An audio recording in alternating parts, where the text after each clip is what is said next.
It was at this moment that Nathan knew he fucked up. Assalamualaikum warahmatullahi wabarakatuh.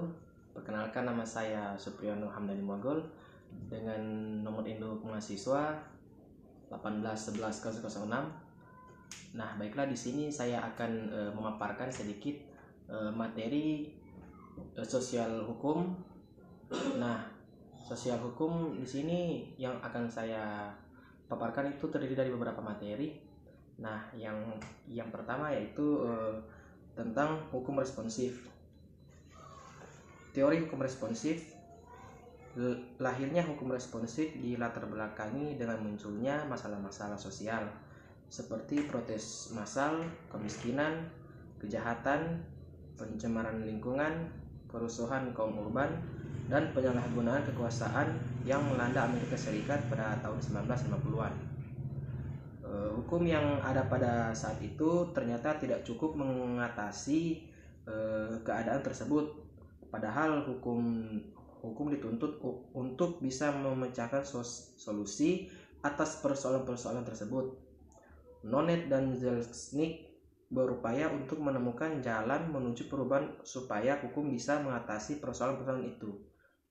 Nah, kemudian sifat responsif dapat diartikan sebagai melayani kebutuhan dan kepentingan sosial yang dialami dan ditemukan tidak oleh pejabat melainkan oleh rakyat.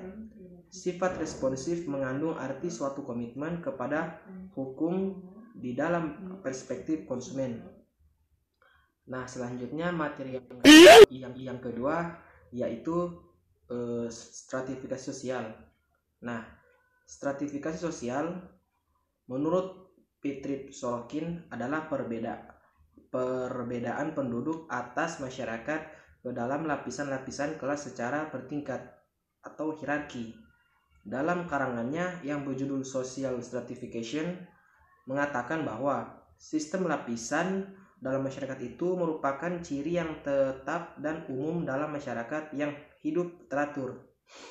Nah, stratifikasi sosial menurut Max Weber adalah sebagai penggolongan orang-orang yang termasuk dalam suatu sistem sosial tertentu ke dalam lapisan-lapisan hierarkis menurut dimensi kekuasaan, privilege, dan prestis. Yang bagian B, dasar-dasar pembentukan lapisan sosial. Ukuran atau kriteria yang menonjol atau dominan sebagai dasar pembentukan pelapisan sosial adalah sebagai berikut. 1. Ukuran kekayaan. Yang kedua, ukuran kekuasaan dan wewenang. Yang ketiga, ukuran kehormatan. Dan yang keempat, ilmu pengetahuan. Nah, selanjutnya materi yang ketiga yaitu hukum dan politik dalam pengawasan konflik. Bagian A, pentingnya stabilitas politik guna menciptakan kepastian hukum. Fungsi hukum adalah memelihara kepentingan umum dalam masyarakat, menjaga hak-hak manusia, dan mewujudkan keadilan dalam hidup bersama. Ketiga tujuan ini tidak saling bertentangan, akan tetapi merupakan pengisian satu konsep dasar, yakin bahwa manusia harus hidup dalam suatu masyarakat dan masyarakat itu harus diatur dengan baik. Selanjutnya, di Indonesia itu terlihat bahwa kekuatan politik sangat mempengaruhi pembentukan dan penegakan hukum, sehingga para pengamat hukum dan masyarakat berpendapat bahwa perkembangan struktur sosial di Indonesia tidak sesuai dengan hukumnya. Dan selanjutnya materi yang terakhir yaitu penyuluhan dan bantuan serta proses dan hambatannya. Penyuluhan dan bantuan hukum serta proses hambatannya. Bagian A, tantangan kebijakan dan implementasi sistem bantuan hukum nasional. Sistem bantuan hukum nasional dengan skemanya diatur dalam Undang-Undang Nomor 16 Tahun 2011 tentang bantuan hukum mulai diimplementasikan pada tahun 2013. Badan Pembangunan Hukum Nasional atau BPHN kemudian ditunjuk sebagai penyelenggara sistem bantuan hukum nasional yang meliputi kewenangan untuk 1. mengawasi dan memastikan penyelenggaraan bantuan hukum, serta melakukan verifikasi dan akreditasi terhadap lembaga bantuan hukum atau organisasi masyarakat untuk memenuhi kelayakan sebagai pemberi bantuan hukum. Di bagian B, implementasi akses bantuan hukum bagi kelompok rentan. Berdasarkan Undang-Undang Nomor 16 Tahun 2011 tentang bantuan hukum hanya diberikan kepada setiap orang atau sekelompok orang miskin yang tidak dapat memenuhi hak dasar secara layak dan mandiri.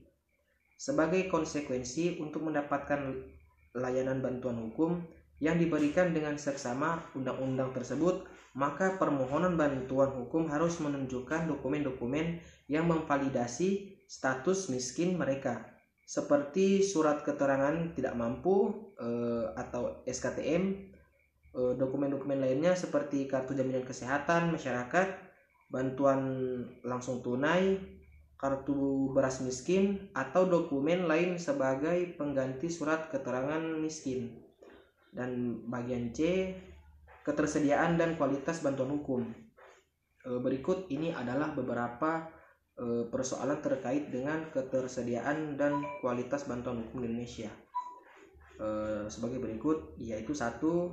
Jumlah OBH yang sedikit dan tidak merata. 2. Rendahnya ketersediaan advokat bantuan hukum.